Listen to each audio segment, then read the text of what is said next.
بسم الله الرحمن الرحيم. الحمد لله رب العالمين، والصلاة والسلام على سيدنا ونبينا محمد وعلى آله وصحبه أجمعين. اللهم تقبل منا وتب علينا يا أرحم الراحمين. اللهم أعنا على ذكرك وشكرك وحسن عبادتك، ولا تجعلنا مولانا من الغافلين عن ذكرك ولا عن طاعتك، وتب علينا واغفر لنا وارحمنا يا أكرم الأكرمين.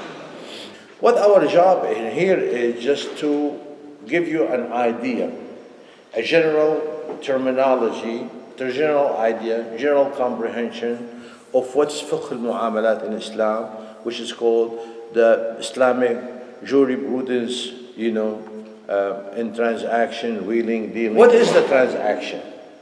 The transaction is a contract between two people or two group or two company, or between a person and a company, doesn't matter, but there are two sides to do benefit. They make contract to do benefit for both of them.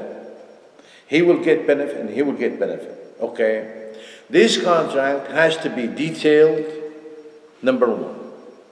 Has to be clear, no hidden things.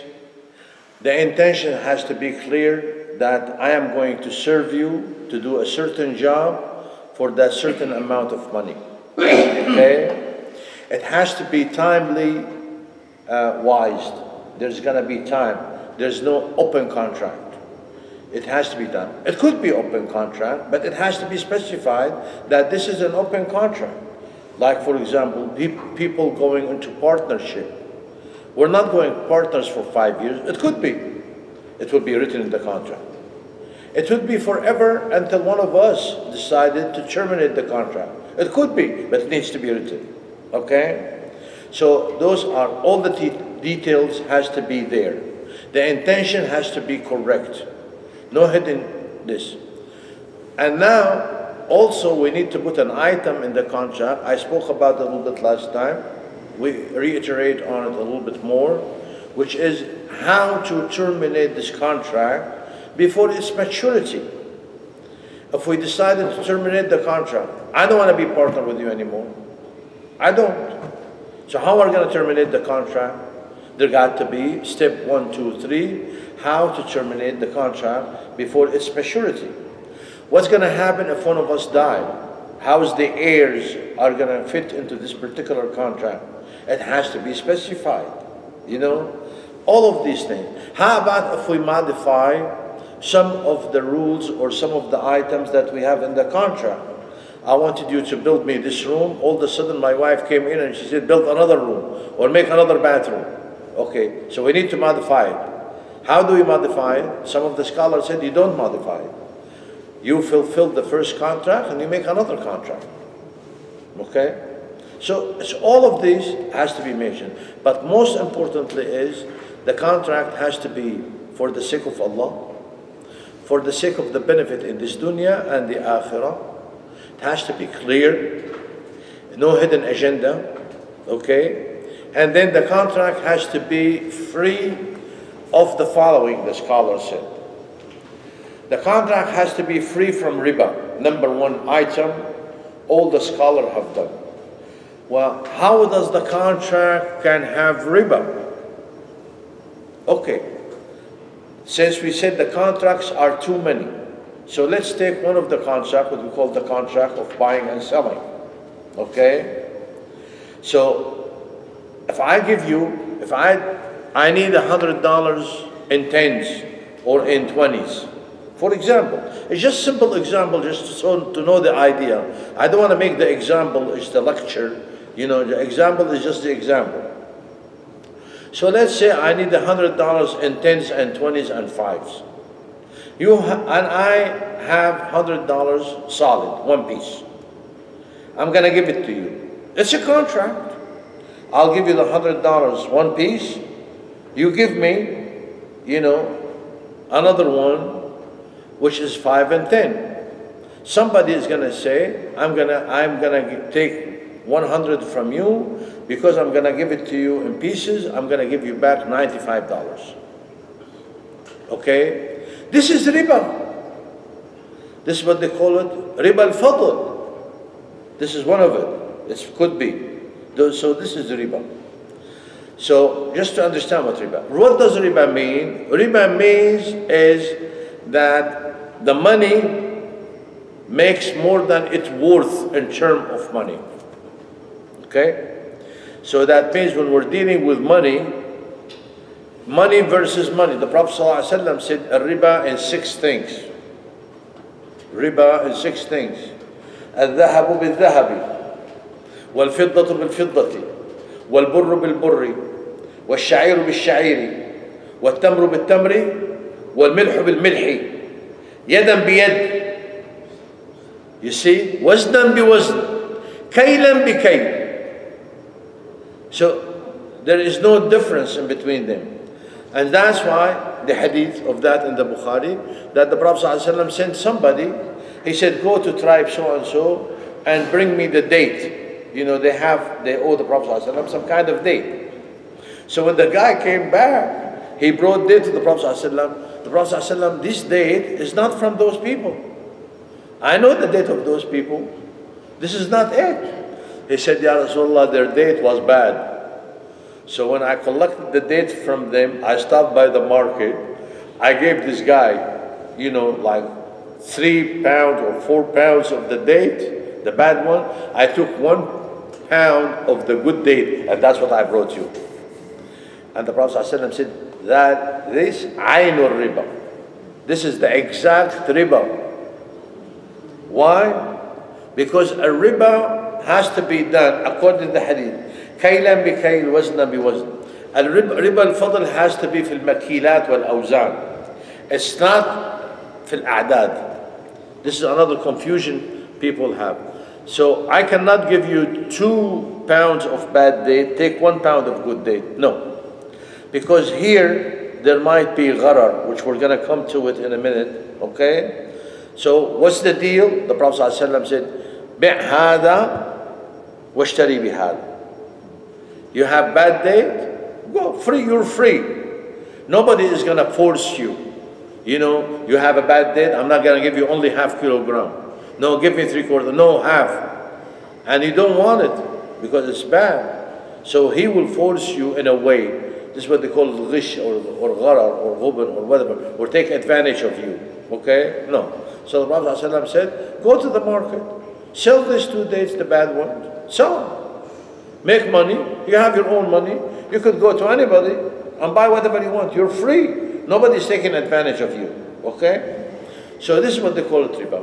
So any good transaction, so number 1 of the transaction has to be free of riba.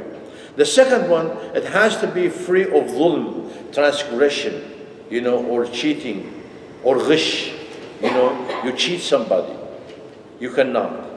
Also, it has to be free of riba, of gharar. What does gharar mean? Gharar means gharrara, khada'a. You know, he tricked him. Okay? Like this dunya, it's called mata'ul ghurur. That we see something beautiful, in fact, it is not. We ran after something, we think it is beneficial, the happiness is in it, and all of that stuff. But in fact, it is not. The disease, the wrong, the calamity, the whatever you have is in it. You know? So it's a deceiving thing. You know, deception. Al-ghurur is deception. So al-gharar, what does al-gharar mean? Okay, I can show you some kind of a product. I'm going to tell you so much about this product. It is very good, it's not breakable, it is nice, you could do this, you could do that. What I'm trying to do is I'm trying to allure you, to invite you, to encourage you, to make deceptions for you, to make you buy it. Because I'm asking for it $15. Okay? So this is gharar. Gharar means is to convince somebody with something that it is not all that. Clear? Okay. So this is gharar. Gharrara bihi. He made him do it. Okay, falsely. This is haram. This is not. So that Ibn Abbas radiallahu anhu said, Naha Rasulullah sallallahu alayhi wa sallam an bay'i al-gharar. The Prophet sallallahu alayhi wa sallam made it forbidden. You cannot make gharar. So riba, dhulm, ghish, we got that far. We gharar, and then we have ghubn. Okay, what does ghubn mean? Ghubn means that this, I sell you this for $10. It's in the market is for $2. I sell it to you for 10 or 5, but in the market, it's only for $2. Okay? So they call it ghubn. غبنه, يعني بمعنى غشه. That means he charged too much for the product. This is haram. Okay? The scholar in the fiqh, in the jurisprudence in Islam, the scholar, we have school of thoughts, school of scholars. Those scholars, they said, well, ghubn, it got to be in every transaction. It is very seldom that you see a transaction that it's totally free of ghubn. So they here in the book of Al-Fiqh, you find what they call Al-Ghubn al-Yasir, small ghubn. I was going to sell it to you for $3. Everybody else sell it for $2. So $1 is ghubn yasir, small cheating. Ghubn fahish, it's worth $2. I sold it to you for 7 or 10. That's too much cheating, too much for it. Okay, and so the scholar have put so many things that this person is making haram. Can he go back on the sale? The scholar said yes, he can go back. Some of the scholars said no, but you raise it to the judge, and then the judge, will make a verdict on it. So different opinion of the scholar. But if somebody sold you a house only worth $30,000, he sold it to you for $70,000. What you do is you take him to the judge. I'm talking about Islamic judge. I'm not talking about American judge or non-Islamic. If you go to the American judge, you said, tough deal. You bought it, you accepted it, you sold it, And then they have a slogan here that Al-Qanun la yahmil mughaffaleen. No, Sharia al-Islamiyya tahmil mughaffaleen. The Sharia will protect people from being cheated. So this saying, it is not for us. Al-Qanun la yahmil mughaffaleen. Al-Qanun does not protect those stupid ones. This is not in Islam. In Islam, there is no transgression, there is no cheating, there is no taking advantage of. Anytime you feel some wrong had been done to you, you raise it to the judge, and then the judge will take care of it. Yes, Habibi.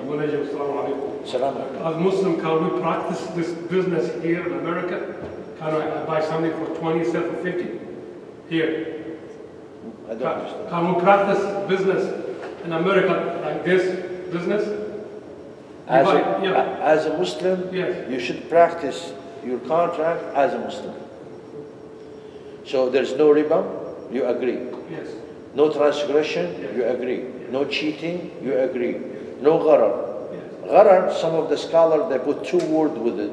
At-tadlis wal-kadhib. They put 2 words with al-gharar. They call it, you lie, or you hide, or you give it a description different than what it is.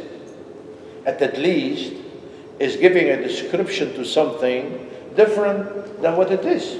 Okay? Dallasa means he gave you the wrong information about something. Okay? So this is all part of the gharar.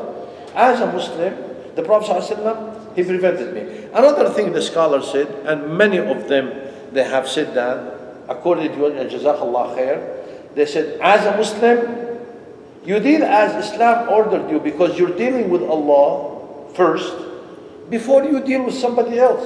When you're making a contract with me or anything, you're making a deal with Allah before you make deal with me. So that's why they said, this is very beautiful. A lot of our scholars, may Allah subhanahu wa ta'ala be pleased with them, they said, al-uqudu عقود مع الله قبل انعقادها مع الناس. العقود للكسب الأخروي وللكسب الدنيوي. عقود is to get benefit in the akhirah and in the dunya. Al-aqd is you're making a contract with Allah before you make it with the opponent person. Okay? So How can a Muslim cheat? That's why the scholar said, if you look at what the Prophet ﷺ had forbidden and what the Prophet ﷺ had prevented us from doing, you will find it in the first plural form and the unidentified form. You see? Let's explain those two things. Plural things, من غش فليس منا. غش. As if the Prophet ﷺ said that the whole entire cheating, doesn't matter what kind, it doesn't matter where, it is not one of us. It is not part of our deen. And then also, he did not specify us or the Muslim. Man ghasha anywhere. Man ghasha anywhere. Whoever cheated anywhere, with Muslim or non-Muslim. Naha an al-gharar. Gharar, lying, tadlis, to give it this different description, or to cheat, or whatever you want. Gharar. With whom? He didn't say. So, gharar, plural, any gharar. With whom? With anybody. Why? Because I'm a Muslim. Because I deal with Allah before I deal with the opponent person or with the other person. So here in America, I have to deal this way. I rent houses. American comes to me, I deal with them the same thing that I deal with the Muslim. I'm clear, I show her the house, I tell her what it is, I give her the contract, all written contract, has so many items, what's my responsibility and what's their responsibility? It has to be. If that was the question, or I answer something. Quick question. Living in a capitalist society, gharra and ghasha is all over the place, anywhere you turn. What's that? People lie, people always exaggerate their exchange, their muamalat. My question is this. For us as Muslim, I understand that I have to follow those guidelines when I am trying to make a deal with Muslim or non-Muslim. But what happens if I am facilitating a deal, I'm part of a setup that there's a lot of gharra and ghasha? Like for example, I work in an auto sales dealership. We know there's a lot of this cheating and boasting and all of that. And I'm just one of the car salespeople. I may not control it, but I'm facilitating it. Or what happens if I take my car in, a car that is worth more for a trade-in, but I have to do it because I know I'm going to be cheated, but I have to do it because I have to have a car in order to drive to work. In those situations, what is the ruling? Okay.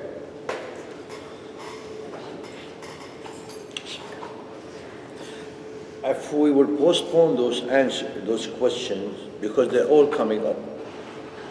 This is one of the 25 contract, we call it, and then the scholar call it Aqdul Muttar.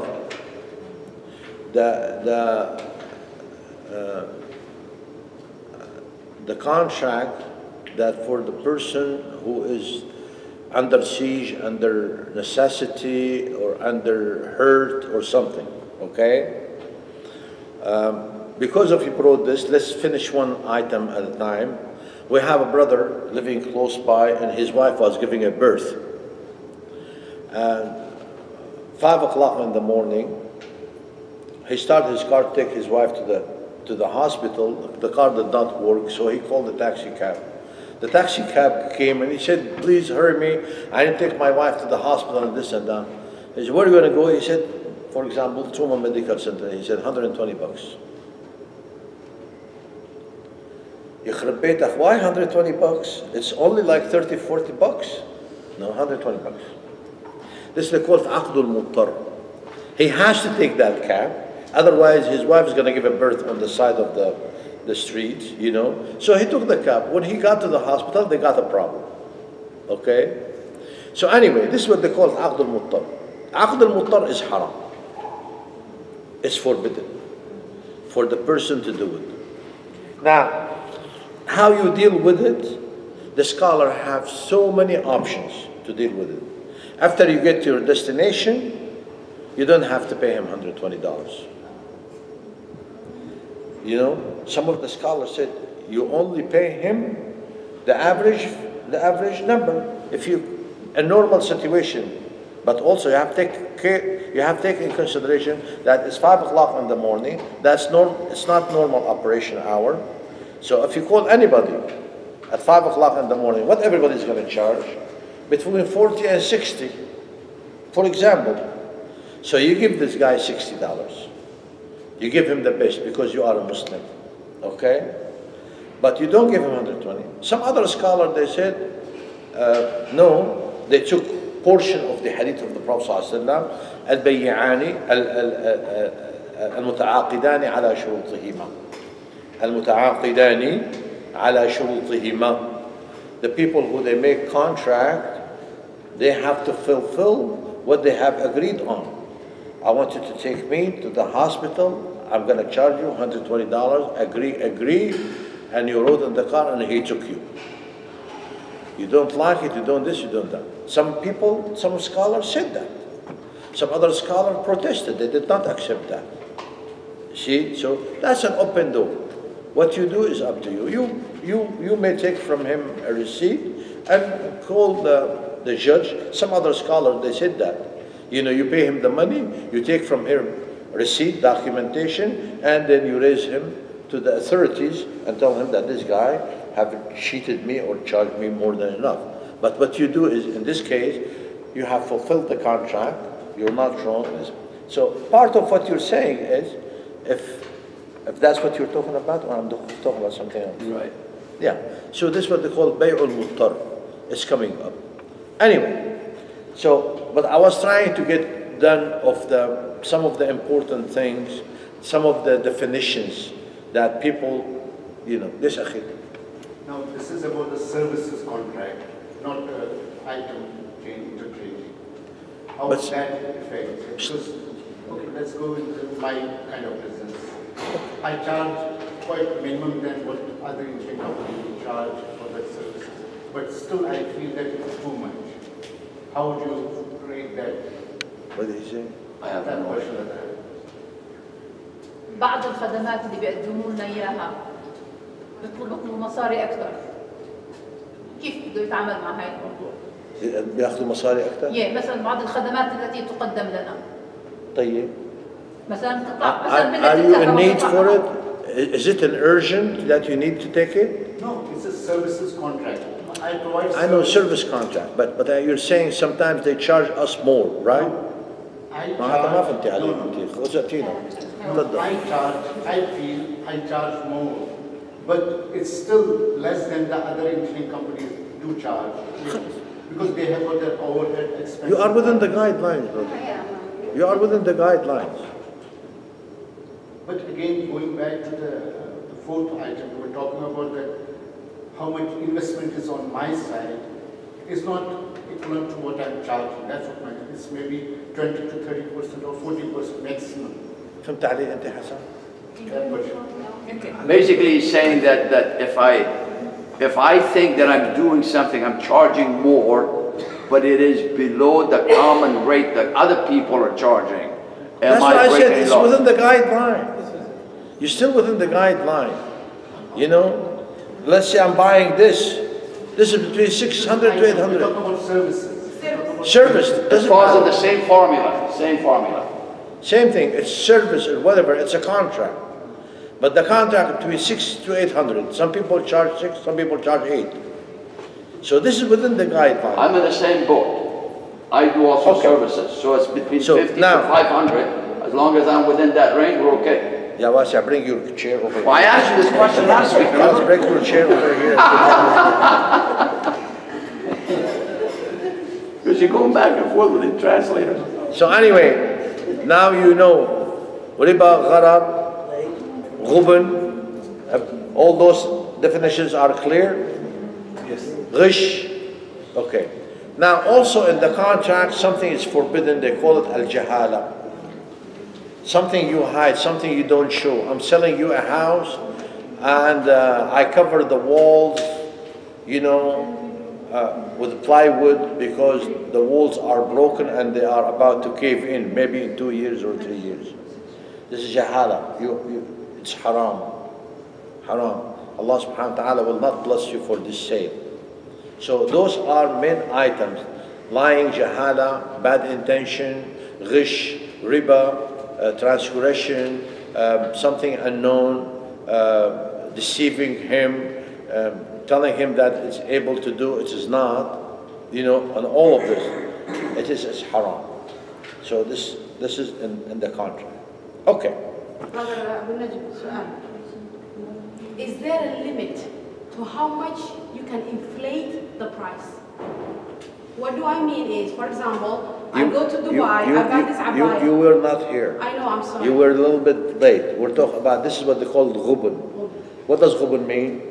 You were not here. No, I wasn't. Sorry, you don't have to repeat. It's okay. No. Ghubun means you charge more for the product. Okay, I'm selling you this for $10. Everywhere in the market, it's $2.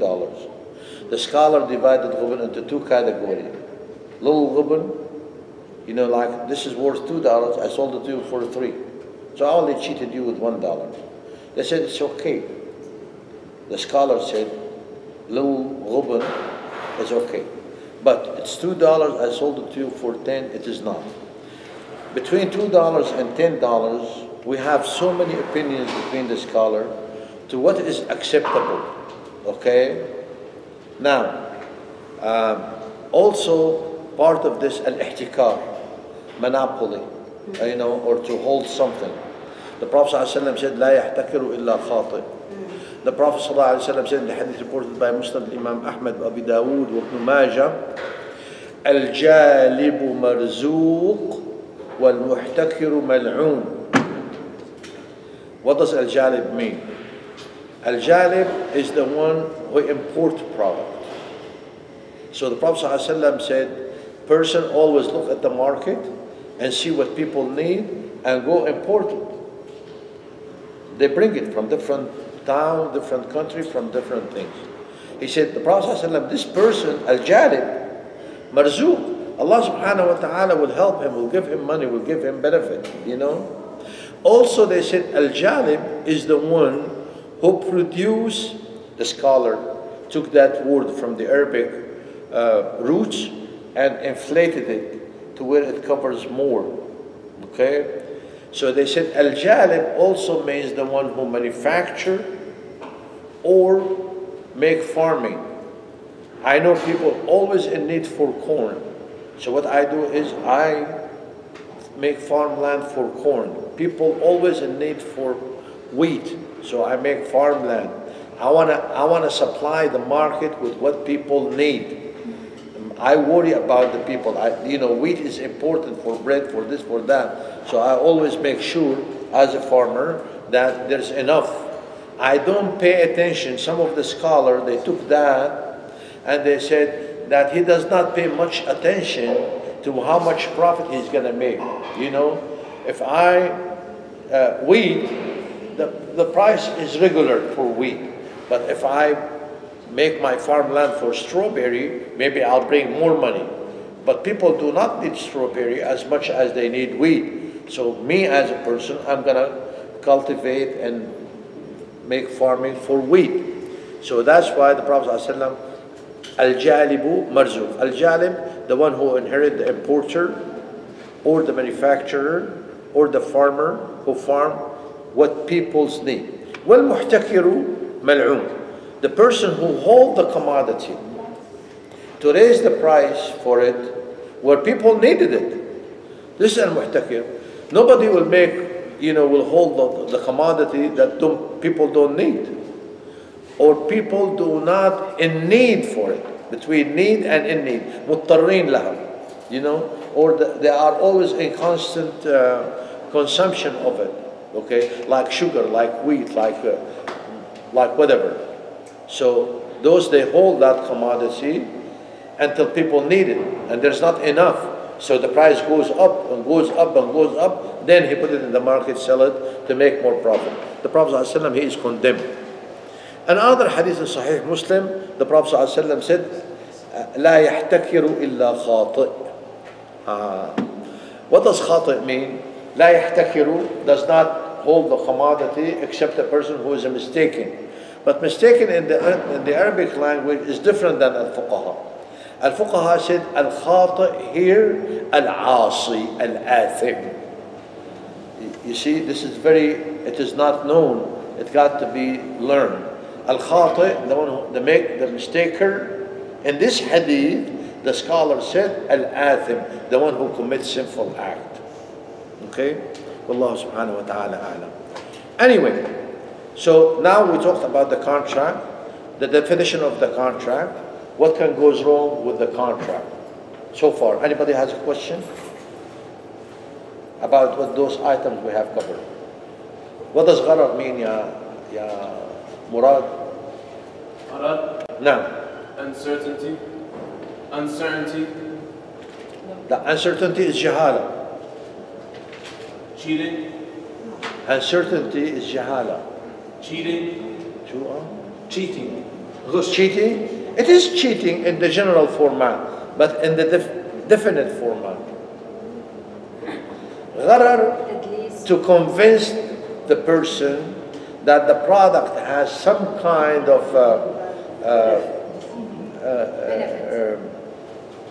ability more than what it is. You know, I'm convincing you that this can do this and this and that. In fact, it does not. Okay? Gharar is cheating. Gharar is khida', that I'm tricking you. You know, this is all part of gharar. You know, Allah subhanahu wa ta'ala had blessed me when I was in Sudan, and I met one of the best doctors. I'm just trying to tell you the story about, you know, how important it is. A doctor in the University of Khartoum, the capital of Sudan, all his life is studying only one item in all of the uqud, in all of the fiqh al-mu'amalat, in all of the jurisprudence in Islam. He studied only one item. It's called al-gharar, the one I asked you about. And he gave me a book. He made it. It's about 500 pages. They said, and his name is Dr. al-Darir. That's his name. Yani may Allah subhanahu wa ta'ala bless him, whether he's alive or dead. 500 pages, a book, is only talking about al-gharar. It's only one item. So now, Sister Message of Allah khair, we need to cover the whole entire fiqh al-mu'amalat on Sunday hour. I mean, you know, which is impossible. So anyway, this is part of it. Okay. I'm surprised it's not 1,000 pages, knowing the Muslim communities. Naam? I said, knowing the Muslim countries, I'm surprised it's not 1,000 pages. Khalas. Good. Anyway, the uqud also, it has been defined by the scholar into too many terminologies. They call it uqud lafziyya, that we don't have to write it down. I'm selling you this for $10, give me $10, I give you this, yalla salamu alaikum, we're done. Aqd lafzi. It's uqud lafziyya. Uqud, they may take more action in a period of time. Okay? I want you to come and dig my yard and do this and do that, so we write a contract. Uqudun kitabiyya, maktuba. Okay? That's the second type. Stay with me. Uqud lafziyya, uqud kitabiyya. Assalamu alaikum. The third type of uqud is, they call it uqud qiyasiyya. Okay? Uqud qiyasiyya, that means aqd is already well known. Okay? So I don't have to redo it every time. It could be uqud qiyasiyya, like what they call a formality type of contract. Okay? Somebody is trying, somebody want to get married. Okay? They go to the sheikh, they said, I want to get married to so and so. Okay, here's a contract, fill up the blanks. Okay? It's called uqud qiyasiyya. I don't have to reinvent a contract and write all of it. And there's a aqd, the husband, the wife, the dowry, ala sunnatillahi wa rasulihi, you know, When does it get affected? Say قبلت, say قبلت, السلام عليكم. We're done. This is عقود قياسية. A fourth type of عقود, there are some people have come in. السلام عليكم. السلام عليكم. عقود زمنية. عقود that it is timely controlled. You know? عقود that it's controlled by time, which is important. So this عقود زمنية, the time has to be specified in it, and it has to be fulfilled. Okay? Those are one category the scholar have made. Another category scholar made, those are lawyers, more likely. They made those kind of contracts. They said there are contract madaniya, civil contract. Civil contract, what do they do? Civil contract is like buying, selling, doing this and doing that. You know, they call it a civil contract. Civil contract, they made it into 4 categories. They said, or more. Selling, buying, civil contract. Also giving. I decided to give the masjid $100 a month. The people in the executive committee, they said, well, we're going to write a contract. You know? So we write a contract. They call it عقد الهبة, عقد التبرع. That's a civil contract. Also, they said to make corporation, to make contract with somebody, which there are too many. The contract for corporation or to do something between 2 people, it has so many formats. We cannot cover it. If somebody has specific question, we answer that way. But it's a contract. Okay? Also a contract, civil contract, is for you to lend somebody money. Allah subhanahu wa ta'ala said in Surah Al-Baqarah, the longest ayah in the Quran, يا أيها الذين آمنوا إذا تداينتم بدين إلى أجل مسمى فاكتبوا وليكتب بينكم كاتب بالعدل. So you write a contract. This is a civil contract. Also, there are so many of those contracts. They call it عقد الوديعة, believe it or not. I'm traveling overseas. I have this furniture, I have this jewelry, I have this. Please keep them with you. You know, I trust you until I come back. You need to write a contract. They call it عقد الوديعة. There's عقد, they call it عقد المقايضة. You know, it's a civil contract. There are so many عقود. There is one book was written, I don't know when, but it was written by one of the people who were trying to make a PhD. They wrote in it about 500 contracts. So the contracts are too many, okay? And some of them, I'm just trying to tell you all of this, to broaden your horizon to see that how much it does cover. It is obvious to me that the knowledge, this field, the jurisprudence of this muamalat is so broad, there's no way I'll be able to get control of it. But here's my concern. I'm in a habit of writing contract with people that I deal with, be it vendors, insurance, lawyers, you know, landscapers. And in these contracts, I always look out for my personal interest. Number one, I put all those clauses in there. Number two, I try to be nice to the guy as well. But I really don't care about his benefits. I want to make sure I'm protected. Am I in big trouble? Because I really don't know what benefits him. All I know is what will harm me. And I want to make sure I'm protected against it. Do you want the hard school of thought, or something that doesn't make me feel too bad? Huh? Something that doesn't make me feel too bad. Well, the Prophet ﷺ said, وَعَامِلُ النَّاسَ كَمَا تُحِبُّ أَنْ يُعَامِلُوا. This one hadith. Treat people in the way that you like to be treated.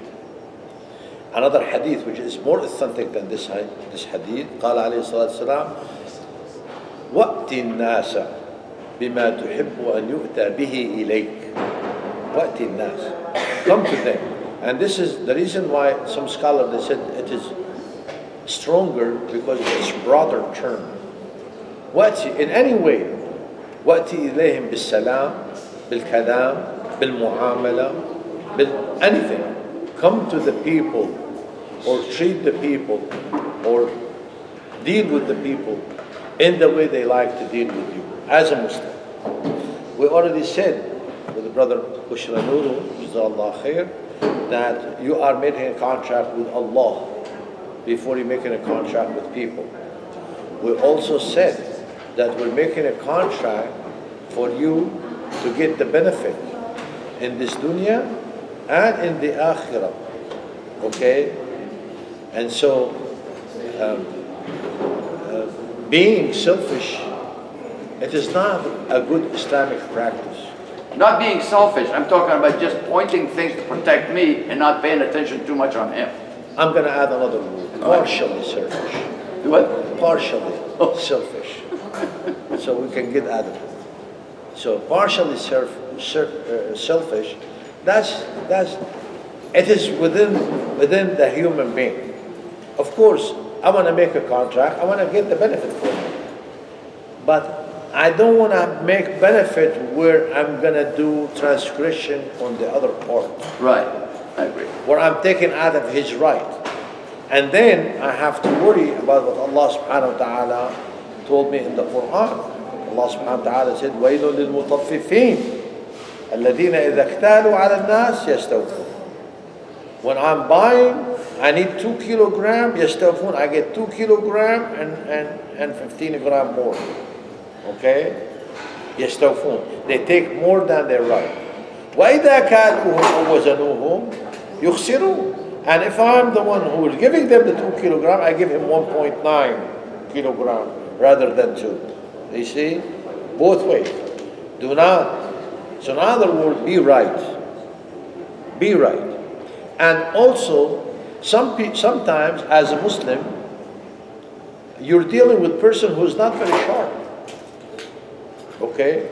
You're dealing with a person that is not very sharp. Look what I said. I said a person. I didn't say a Muslim. I said a person. And I meant to say that because that's what the scholars said. Sometimes you deal with a person who is not very sharp. So now you have a whole door open for you to take advantage of him. Do not. Do not. Somebody came to do some work for you. He doesn't know the capacity of that work and what's going to take. He said, I'm going to charge you $100. But rather than take him 4 hours as he thought, took him 8 hours. You still give him $100 because of the contract? You know, he didn't know. So, deal as a Muslim. This is what it is. So, let me go back. Otherwise, if I don't make it, then somebody's going to ask me to do it next week, and I don't want to do it next week. Okay. So first what we call it عقود مدنية, civil contract. The second one, عقود تجارية. عقود تجارية, the control out of this is for merchants and for commercial. There are binding laws for all of this, and there are terminology for it. But I'm trying to make you take an idea what are those type of contract. And also عقود إدارية, you know, that I'm gonna rent your houses, I'm gonna manage your company, I'm going to do this, I'm going to do that. I'm going to do, you know, administrative work. And then I get paid for it. So number 4 is عقود الأحوال الشخصية. Some people, they made it all by itself, like getting married, getting divorced, you know, and maybe under it you could go the inheritance laws and what have you. So they have those things. Okay. They said those civil contracts could be divided into categories. Like what we said, to own. I'm buying a house from you. There's a contract to buy, to purchase, to sell. Also, عقود انتفاعية. It's to get benefit. Do you know? Like I'm renting from you. The contract for rent, they call it عقود انتفاعية. I get benefit because of the rent, you get benefit of using the house. Okay? And there's also عقود انتفاعية without profit. Okay? For example, you need to borrow my telephone, or you need to borrow my ladder, or you need to borrow my cooking pot, or you need to borrow my copying machine. Okay? They say that they call it عقود العارية. عقود عارية is عقود where you lend somebody something. I'm not renting, I'm lending it to you. I'm making it borrow it. Okay?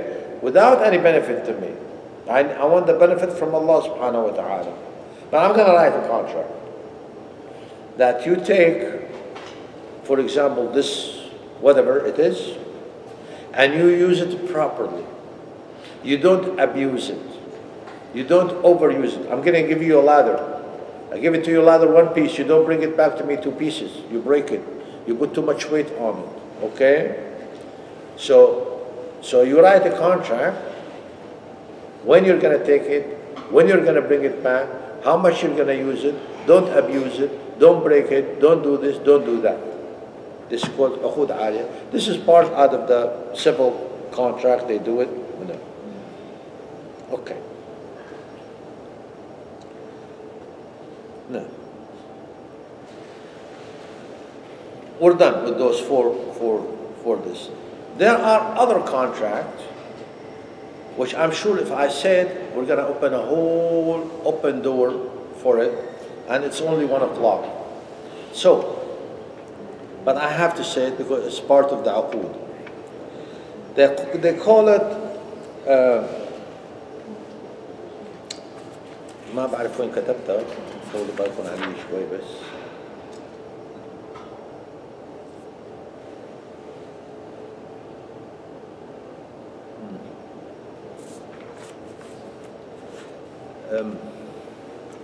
They call it عقود المراهنة or عقود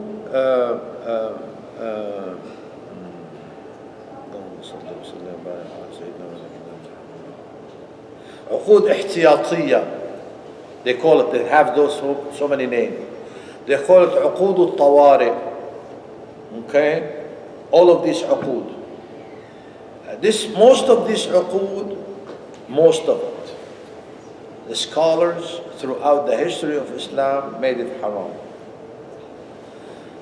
Under those عقود, they call it عقد التأمين. It's to have insurance. Okay? It's like murahana. If something happened, the insurance company will pay. If nothing happened, they took the money. Okay? عقود إفية. If it happened, then they pay. If it doesn't happen, you lost your money. Most of the scholars, they made it haram. عقود المراهنة, I'm buying a lottery ticket. If I get the number, I win. If I don't get the number, I lose. Okay? They call it this. They call it عقود طوارئ. Also, if something happened. I'm buying insurance against calamity that's going to happen to the house. If there's no calamity, they take the money. Most of the scholars, they said it is haram. More details they give it to it. Until about 1950. In 1950, we have our doctor, and he's my doctor, and he's my teacher. He's called Dr. Mustafa Zarqa, rahimahullah. Dr. Mustafa Zarqa, to give you a little bit of idea without wasting too much time, he was the head of the teaching of fiqh, the head. عميد كلية الشريعة في جامعة دمشق. In the University of Damascus, he is the head, he is the dean of the legislative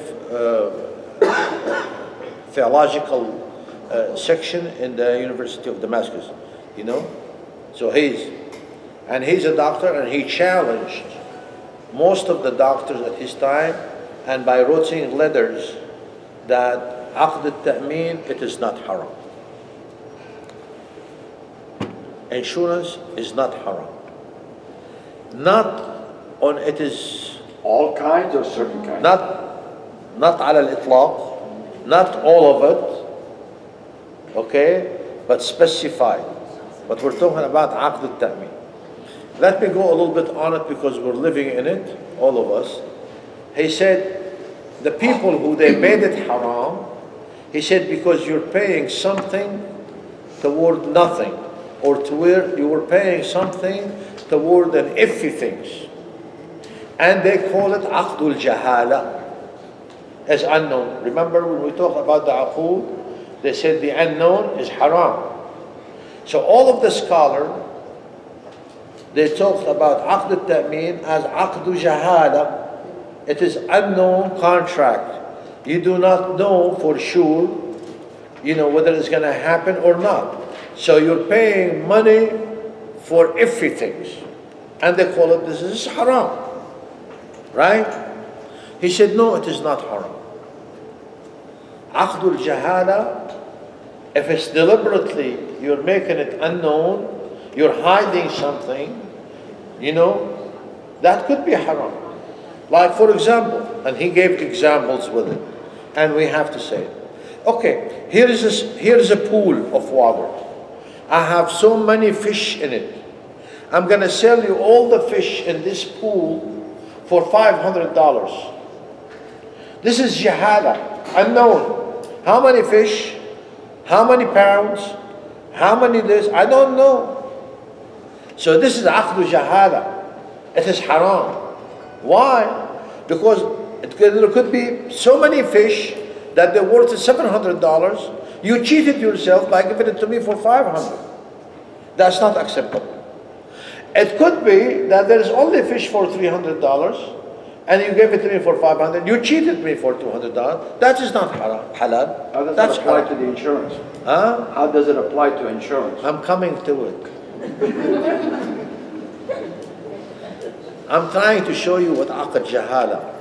And then I'm going to show you, if you allow me, the difference between this one and aqdu at-ta'min, the insurance company. You make trouble in ICK, you make trouble here. Wherever you go, you make trouble. La ilaha illallah. But I love you. So anyway, aqdu jahala. This aqd jahala is haram. Okay? But my insurance, if my car hits or a tornado hit my house, also it is unknown. I don't know if the tornado is going to hit or tornado is not going to hit. He said, but there is a difference. The difference is, you're going to be shocked, the peace of mind, the worry that you live in. Okay? So surely I'm paying $500 to insure my house from a tornado. I don't know if it's going to happen or not. Okay? So then I can go to sleep, relax and happy. If something happened, the insurance company will pay for my house. Some people said, he said, why don't you depend on Allah? He told them, you went the wrong route. Depending on Allah has nothing to do with this. The same thing with the guy came to the Prophet ﷺ. He said, Ya Rasulullah, I left my camel outside, depending on Allah subhanahu wa ta'ala. He said, tie it and depend on Allah. Take the proper precaution and depend on Allah. Depending on Allah is one thing. Taking the proper precautions is another thing. This is the only house I have. Tornado hit it, I'll be living in the streets between me and my wife and my children. I don't have money to rebuild it. So I have to have a peace of mind. Then he brought them an example which broke the whole entire discussion. He said, let's say that you have a shop that you sell gold or you sell merchandise or you sell whatever you sell. Okay? And the police is loose. The police, they are not very good. So what you do to protect your assets, you hire a guard. He put a chair and he sits in front of your building all night long. Okay? He's charging you $2,000 a month. What did you get when you hire a guard to put in front of your shop? What did you get? He didn't do nothing. Peace of mind. You got a peace of mind. You went to sleep, relax. There's somebody protecting you. Allah is the protector, true.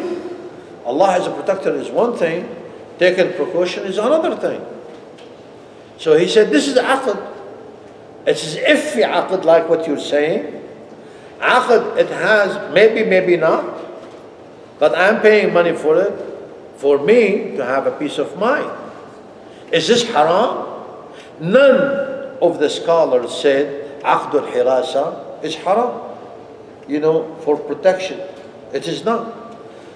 You walk in the city, you go downtown at 12 o'clock for business or something, there are so many criminals, you hire a bodyguard. All what he does, he walks with you. He doesn't do nothing. You see? You pay him money to protect yourself. So he said, the insurance, nothing in the Sharia make the insurance haram. Provided that you're not going to cheat the insurance company. The insurance company is not going to cheat you. The insurance company is not going to take advantage of us. And we're not going to take advantage of the insurance company. Okay? But it becomes a fact of life. And he told them another thing, which is astonishing. In Al-Madhab al-Hanafi, in the book of Hashiyat ibn Abdin radiallahu anh, which is the best. Hashiyat ibn Abdin is the best and contains all the verdicts, the good verdicts of Al-Madhab al-Hanafi. In Hashiyat ibn Abdin, they said that those Muslims, some of them are tabi'een. And a tabi'i is the one who saw the Sahabi, but he did not see the Prophet.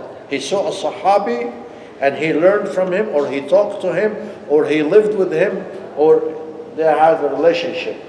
A tabi'i is the one who dealt with the Sahabi. Some of those tabi'een, when they used to buy merchants like spices or tea or something, and the ship has to take them, so sometimes they have storm in the sea, will the ship flip over and everything will go back, right? Will drown or anything. They said those merchants, which they are early people, tabi'in or tabi'in, they used to buy insurance. There's somebody they call him Dhamin. The Dhamin. He said, give me the tea, give me the spices, give me your merchandise, and I am Dhamin, I am Kafir, I am sponsor. The guarantor. Guarantor, sponsor. That I'll take this commodity from you here, I'll give it to you in whatever place you want for a certain amount of money. Okay? Which is more than if you ship it yourself with a shipper.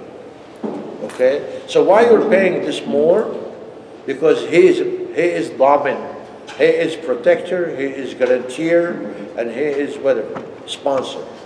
Okay? So he said, Ibn Abdin radiallahu anh, and all the scholars of Al-Madhab al-Hanafi, they made it halal.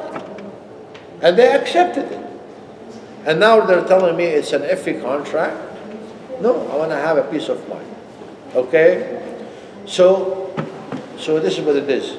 So this is what they quote. I totally understand it applying to health insurance, car insurance, home insurance, renter's insurance.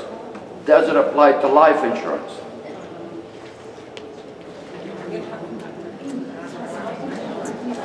And there are different versions of life insurance. Allah subhanahu wa ta'ala have given me the vision that I know from all of those people, nobody's going to ask me about this except you.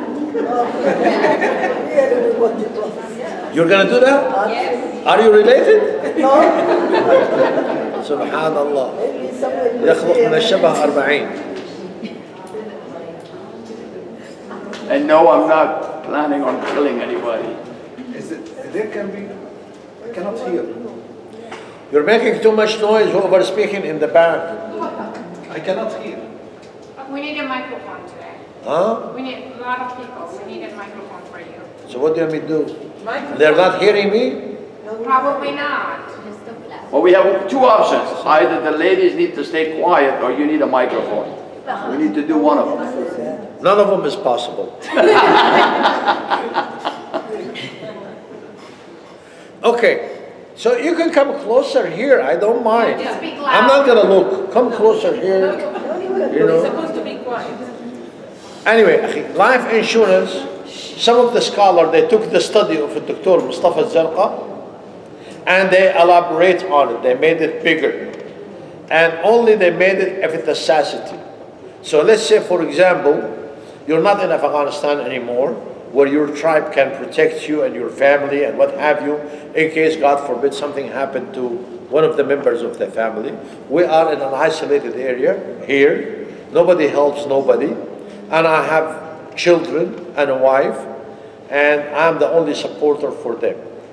If something goes wrong with me, they're going to be wasted. So some of the scholars, they said, you can buy life insurance on you for the protection of your children and your wife. This is not the majority opinion of the scholar, but some of the scholars took that liberty by expanding needs and necessity and to protect the Muslim and the Muslim family. They said that person can do it. Okay? But if you don't need it, you're not going to do it. You shouldn't do it. It's haram. I don't need, even if I die, my children and my wife will be okay. My wife can work, my children can work. They're not going to die off of hunger, you know, or being out of place. I shouldn't buy life insurance. Also, the scholar who they said it is okay, they put another provision in it, which is, for example, if your family only needs $100,000, you know, for example, for a lifetime policy, you shouldn't buy $200,000. You shouldn't buy more than what you need. You buy only what you need, okay? The same thing goes for the insurance, which Dr. Mustafa Zarqa have addressed it. My house worth $150,000, for example. I shouldn't buy insurance where the house I can get $250,000 or $300,000. You buy what you need. Those are the provisions that you need to put on those contracts. In other words, those scholars, what they have done is they went to the early fiqh articles, which is الضرورات تبيح المحظورات. The necessity can make you able to break the rules of haram a little bit. Okay? Like the person who is about to die and there's nothing to drink except wine. How much does he drink? A sip to make him alive. He does not drink a bottle, a sip. Take her phone number, sister, and call her later. Somebody is here. You see what I'm saying? Stay with me, Brother Wasi. It's okay. Yeah, sister, no talking. Yeah, sister, for God's sake. We're not hearing anyway. Jazakillah khair. So anyway, so you do it, you know, with portion. So the same thing they applied there. So there are three rules. الضرورات تبيح المحظورات. You can break the rule according to your necessity. Secondly, الضرورة تقدر بقدرها. الضرورة, it's only by its measure. You don't increase it. I'm only in need for one sip. I don't take two. I'm only in need for one bite. I take that bite.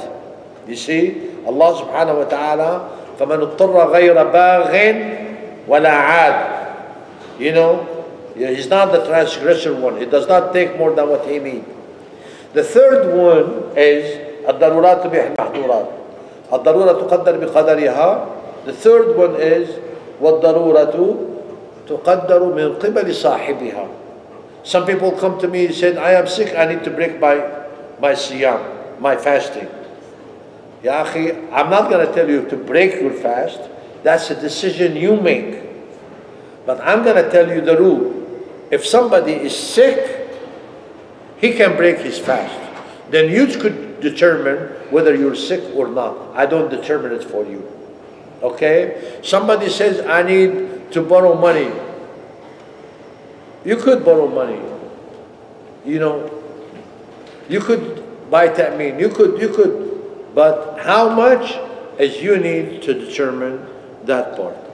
So, uqood, this is what we call uqood al-rihan, the iffi uqood, iffi, it's, part of it is halal, according to Dr. Mustafa rahimahullah, or part of it is haram, like you buy a lottery ticket, you know, or some people, they go to the casino, they play, they put on red, if it came on red, they win, they came on black, they lose.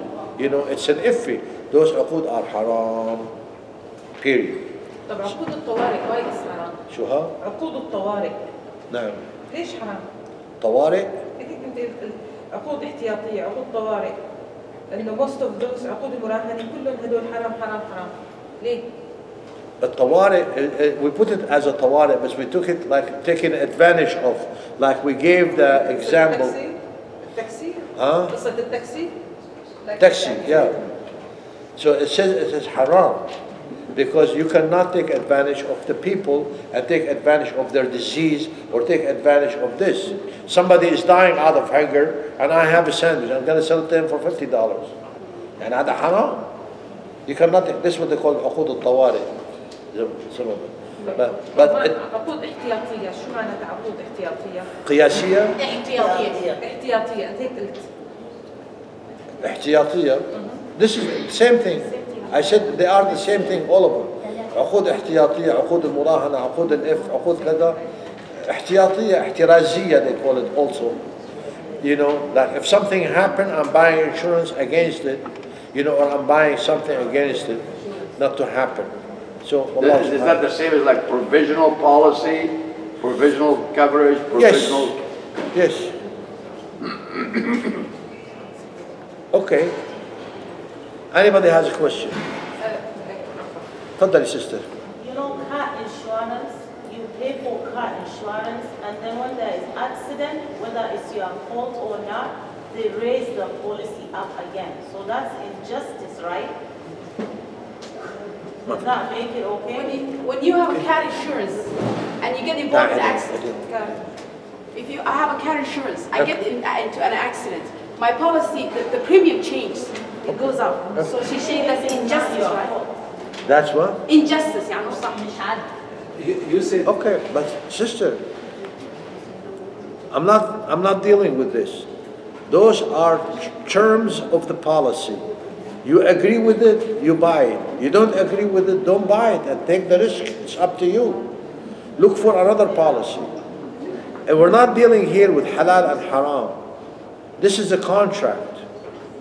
You see, this is a contract. And those are the terms of the contract. Like, for example, I make a contract with somebody to do my driveway. I want it to be done by Friday. If you don't do it by Friday, I'm going to charge you $100 a day for delay. You see? The guy said, you are harami. You know, you're a cheater. You're this. Don't do it. Don't be late. I must get done on Friday. You don't have the capacity to get it done on Friday, don't sign a contract. But when you sign a contract, you're liable. You know, those are conditions, provisions in the contract. You either agree to it or you don't agree with it. When you're buying insurance, the agent will tell you. Now on TV, they tell you, we have what they call a forgiveness policy. The first accident, we're not going to charge you for it. You know, some people address that particular point, but it has nothing to do with me. Yes? موضوع التكافل الاجتماعي for the other solution for people who accepted the life insurance, they compare it with التكافل الاجتماعي for helping a member of society. So that's the same thing. If you are living in a real Islamic society, they will not leave those people to actually be away. So other people will help, and subhanallah, maybe they will gather more than the Jazakallah khair. There is a big difference between التكافل الاجتماعي and the insurance company. The big difference that the scholars have made it is التكافل الاجتماعي is halal, you know, for us to incorporate ourselves into some kind of a block or a box or cooperation where each one of us will pay like $100 into this account. If one of those participants have calamity, then we can take from that box or we can take from that account to help that particular person who has the calamity. They call it takaful ijtimai. That's like social obligations? Social obligations? Islamic social obligation or cooperation. Social support. Cooperation. Social support. It's a social cooperation or social support, either way. Fahim? Social cooperation or social support. This is halal. What is the difference between this one and the insurance company? The scholar said the big difference is that this is not for profit and nobody gets the benefit of it, the social cooperation, versus that the insurance company was made for profit and for the benefit of the members of they made that particular cooperation. So, and that's what Dr. Mustafa Zara rahimahullah said. You're making it haram because it's a profit. Why is it haram? Why? I'm making for you a service company. Service company. Who told you service company is haram?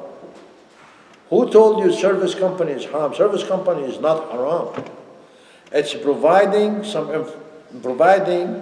something, services, whatever those services, providing services for benefit.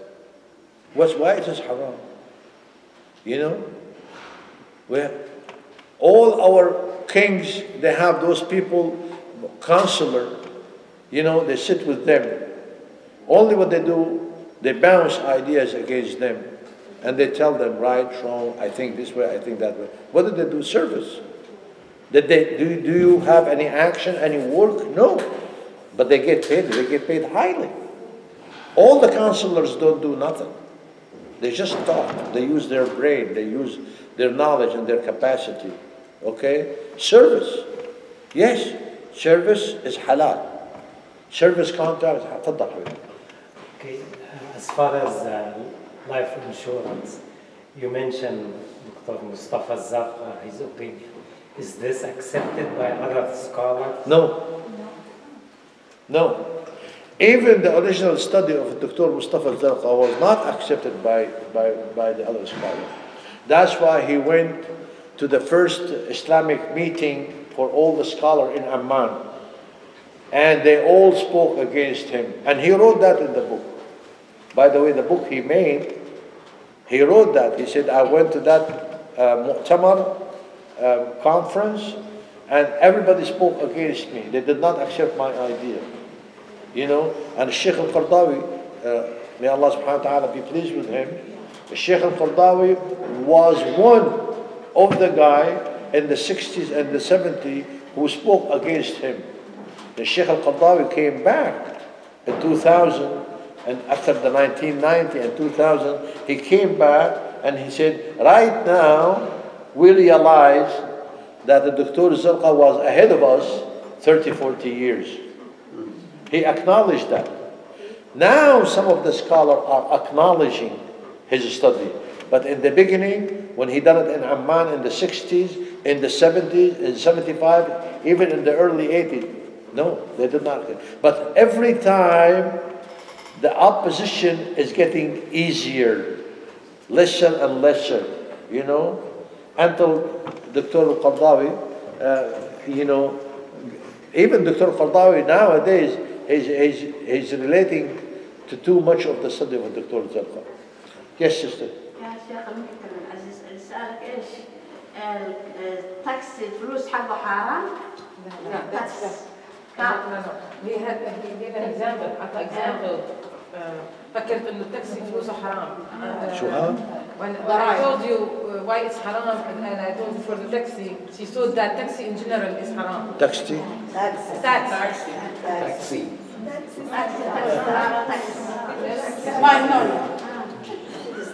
جاوبتوها؟ تعالوا. Is it true that Sheikh Al-Qaradawi also ruled, issued a fatwa that mortgage carrying is halal? For what I know is, I read his letter. He's talking about the question that the Sheikh Al-Qaradawi made the mortgages for the houses with interest, he made it halal. Sheikh Al-Qaradawi did not say that. Okay? And I read the first letter came out, and I also wrote the second book that he made specifically for that one. He said too many people are talking about that I made the riba for mortgages halal. He said I did not. And he titled that booklet, it's a booklet, he titled it Riba al-Bunuq Haram. This is the title. The interest of banks are haram. That's the title of the booklet that he made.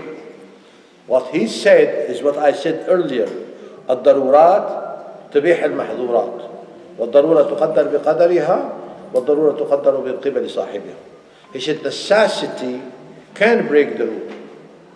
You see? And the necessity, it will be by its measure. And you are the one who can say whether that I have necessity or not. And he even gave an example to that one. He said, let's say there's a guy who has 6, 7 children. Muslim people, they have a lot of children. You go try to buy a house, to rent a house with 6, 7 children. If the rent was 800, he's going to charge you 1,400 because your kids, Afarid, they're gonna demolish the house. So they charge you more. And then every year, the law give them the right to increase your rent, 5 to 10%. So here you're going up and up and up and up. And then you're not making that much. Your kids are growing, so the expenses is getting more, okay? And your mortgage, your rent is going more. So you cannot make it. You have to pay here or you have to pay here. So this guy, he has no way. Nobody is renting him or they're charging him too much for the rent. Okay? They're taking advantage of his situation. So this guy, he knows that he's going to reach a point that he's not going to meet his obligation toward the children or toward the house or the expense or toward the rent. So what does this guy do? He can go ahead and buy a house. He can buy a house and make it easy on him. Why? Because the same house that you're renting for $1,200 or $1,400, you can buy with mortgage for $500 or $600. So you can make it better for you. He made it okay for this guy. He made it make it okay for anybody. And also, him and other scholars, they made so many provisions, which are, let's talk about it, which are, because it's widely spread and it's not right. If you can live in a house that's worth $60,000, you should not buy a house for $100,000. Provision number one. You live within your means. Okay, some people said, well, I'm going to get a loan from the bank. I have good credit, and so the bank can give me a loan for $1,000 a month payment, and $1,000 a month payment, I can go buy me a house, for $150,000 in such and such area. No, you should not. Number one. Number two, I have saved some money. You have to pay all the money that you have toward that house, because there's something wrong. You're trying to minimize it. That loan is wrong. That loan is a disease. It's something you need to get rid of. So what you do is you need to pay every penny you have toward that particular loan. Okay? Because it's a necessity. The third provision is, let's say that the bank can give me a loan. The third provision is that the bank can give you a loan for 30 years, or some bank that can give you a loan for 40 years. and they can make the payment very low. You have to make the payment as high as possible to get rid of the loan. You have to minimize the years of the loan as much as you can and as much as it will fit your budget.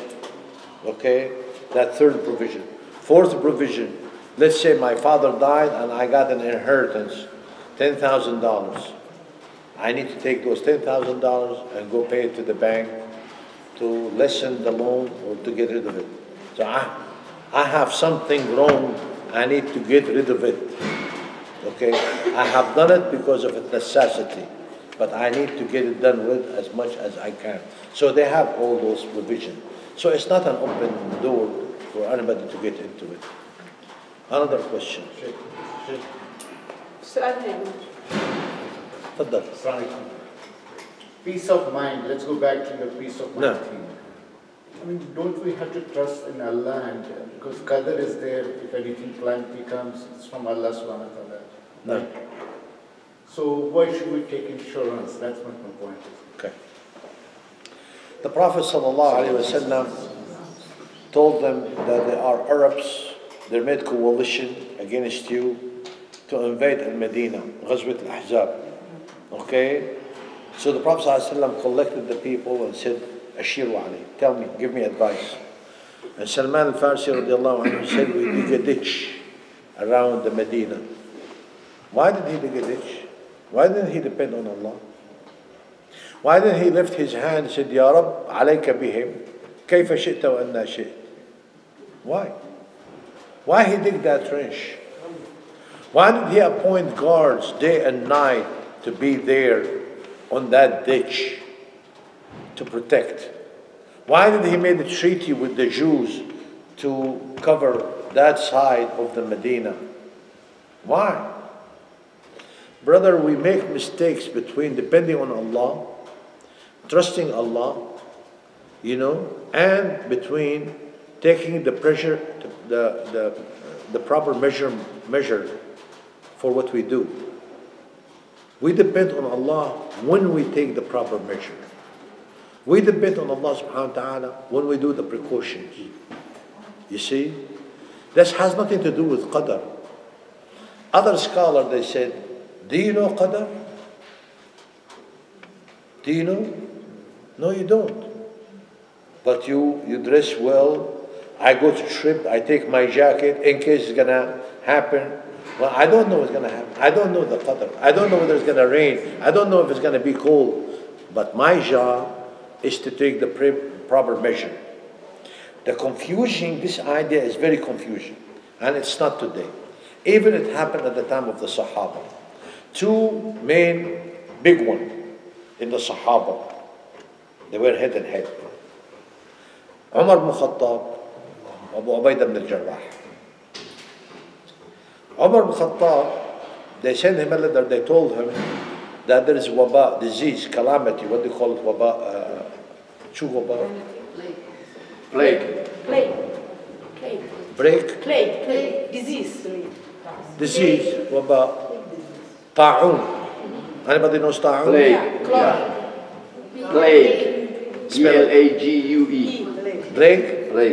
Plague. Going on around the Bilad al-Sham, the southern of Syria. So Umar ibn Khattab radiallahu anhu sent a letter to the army.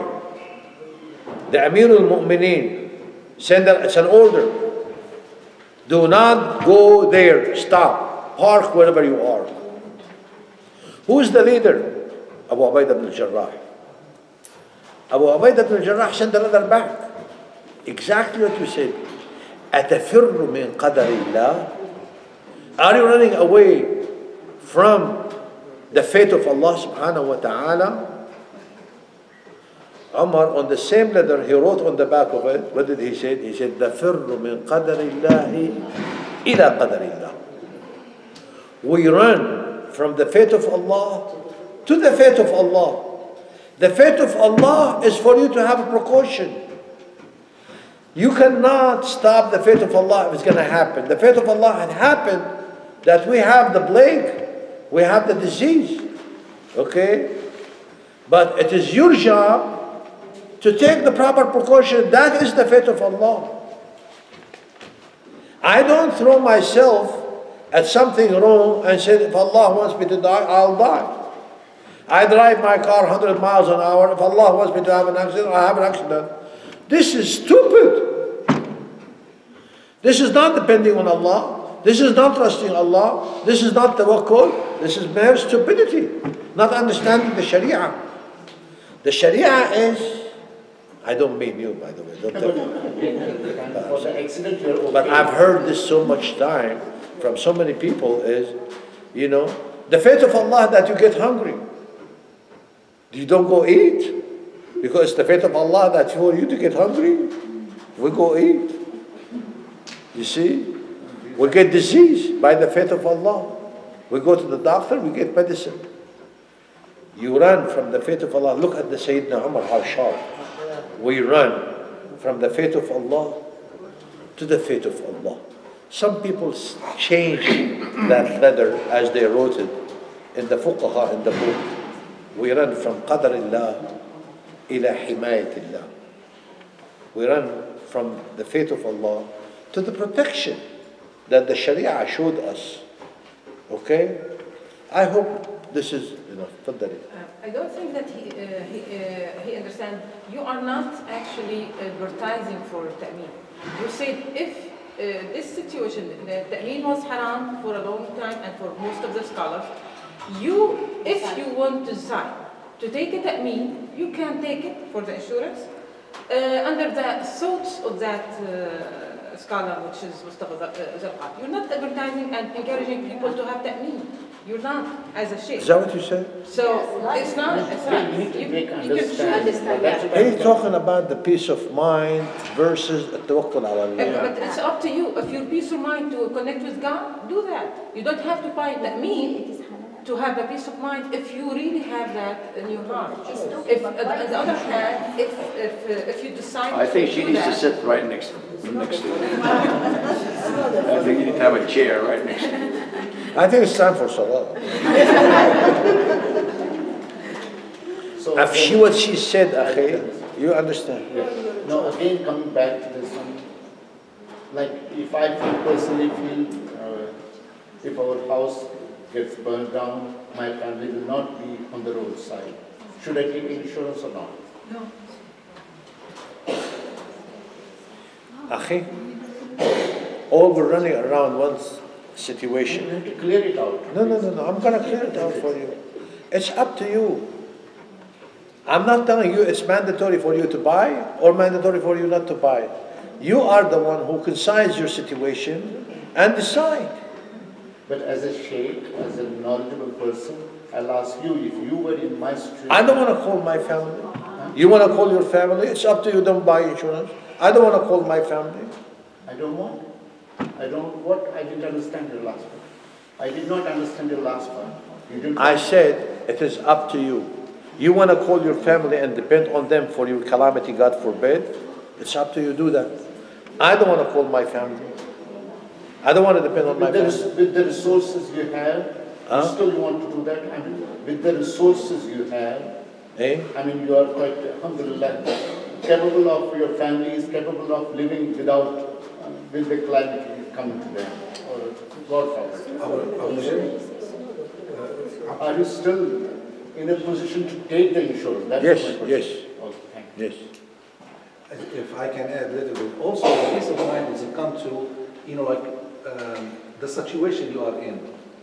Like if I am in a Muslim country, it's different than the others. And this is what applies because I tell you, if I have my house, as earlier said, alhamdulillah, for God bidding, something happened to my house, I have another, I save and I can buy another house. The problem is not here. If the house is burned and get damage to other house, I will be liable for that house also. If somebody walking on this sidewalk, and it's happened with Abu Nijm, within his house. He used to have a house in Oblan Park. Somebody walking on the sidewalk and fell down. They sue him. So, and this is, it's called Sunni country. Sheikh, that's what it's so. Sheikh, there's and then one. you will be in a lot of, that Allahu A'lam. Sheikh Abdullah, it's my main concern was the life insurance. Every other insurance is the law. You have no choice. Islamic, non-Islamic, you have to do it because that's the law. The life insurance, the necessity makes sense. Like for example, if I've got 2 children that they're in college and it requires $60,000 in tuition, I want to have the peace of mind that if I die from the qadr of Allah, that they will continue to go to college. Or expenses like that. So would I be able to justify it like that? You make the justification, I don't make it but for you. Do I have the allowance to make justification based on those? I'm not going to go into everybody and find what justification that would be applied to him or not. You understand the rule, you apply it to yourself, you have piety, you have taqwa, and you find what is necessity for you or necessary for you and do it. And what's not necessary, it's not an open door. All that I'm trying to say is, it is not an open door. It is not an invitation for you to buy anything. I don't sell anything, okay? But I'm telling you what the rules are. What can be done, what cannot be done. He does not want to buy insurance on this house because he is rich. That's up to him. He has a family he can depend on. It's fine. They don't have to buy. You see? He made that choice.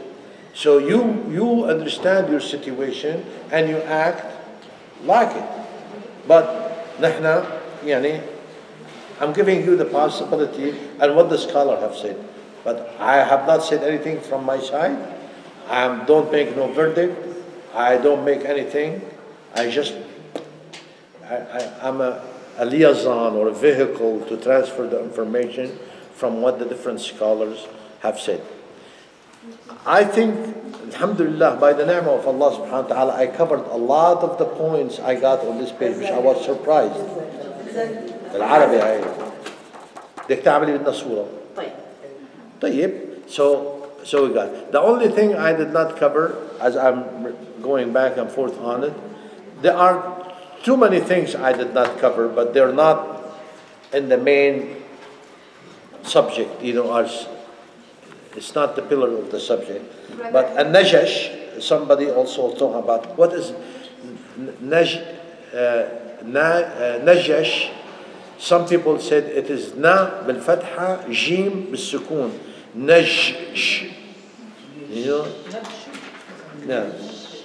But it is too difficult to have 2 sukoon, so they call it najash. What does a najash mean is, a najash is somebody, like for example in an auction. So we're auctioning this, somebody will say $5. I told the sister, I said, whenever the price, raise it up. It's an agreement between me and her. It could be no agreement.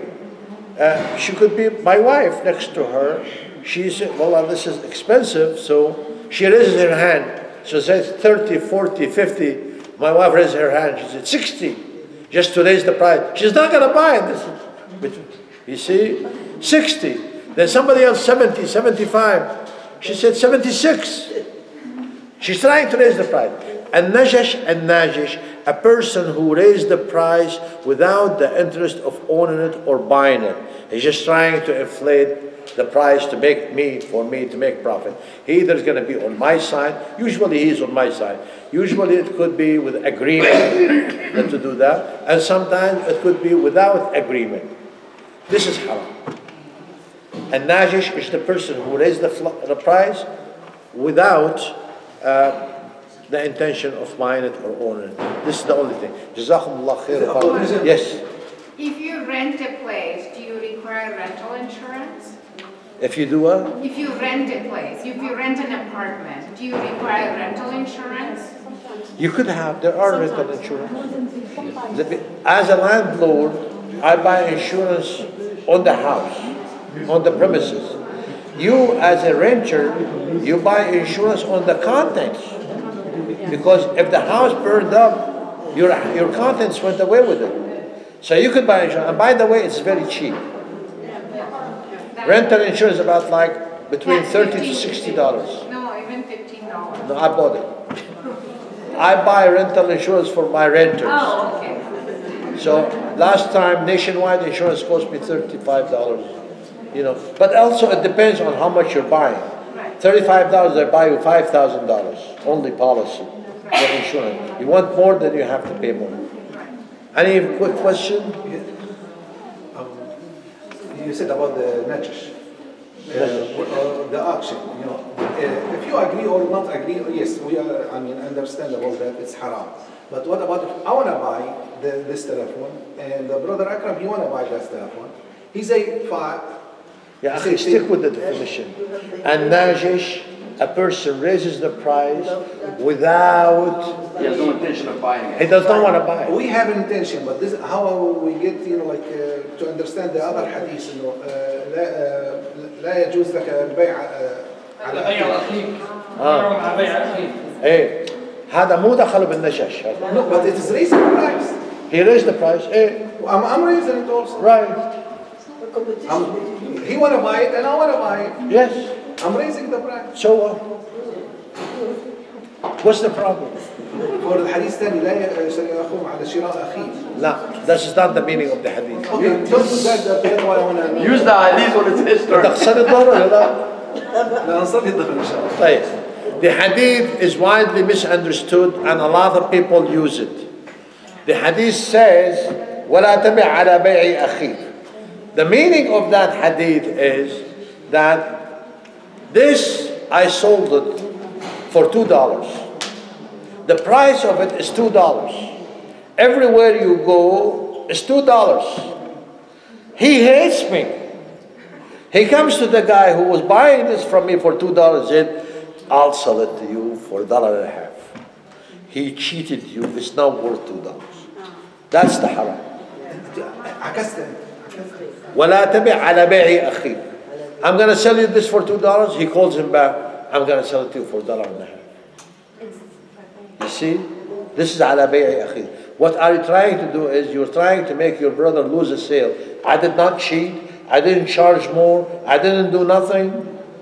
Or he comes to say, he said, he sell you $2. I give you $2 one with, it's better. Different color, better color, it's sturdier, it's this and that. What you're trying to do with the hadith, what he meant, that you do not put down the business of your brother for your own benefit, or because you hate, or because you're grudges, or because you're trying to revenge from him or whatever. This is what's haram.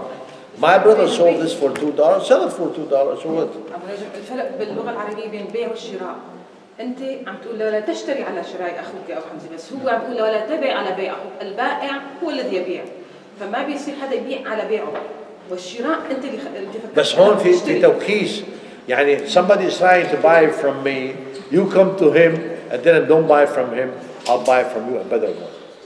This is what's haram. Hadith al-munafasa fil bay' has nothing to do with this. How do we know now? Could may have a separate question. How do we know that the auction is halal? Is the auction halal? Separate question. Yes, the auction is halal. Raising the price until it reach a point, you know, and I buy it, it's halal. Why? Because the Prophet ﷺ have done it. Remember the guy who came to the Prophet ﷺ said, Ya Rasulullah, I don't have food. He said, what do you have? He said, I have some furniture. He said, bring it. So he brought the furniture. He said, who's going to buy this mattress? One guy said, $1. Then the Prophet ﷺ sold his commodity in an auction to the Sahaba. And then he got 15 dirham. He said, here is 5. You go feed your family for a week and take those 10 and go buy an ox and go and break some wood. وَلَا تُرِينِي وَجْهَكَ عَشْرَةَ أَيَّامٍ. Don't come back to me in 10 days. I don't want to see you. Buy and sell. He bought and sell. He made money. He came back. He said, go back and buy your mattress. So he made that. So it's two different issues. جزاكم الله خير. بارك الله فيكم. وصلى الله وسلم وبارك على سيدنا ونبينا محمد وعلى آله وصحبه وسلم. جزاكم الله خير وبارك الله فيكم.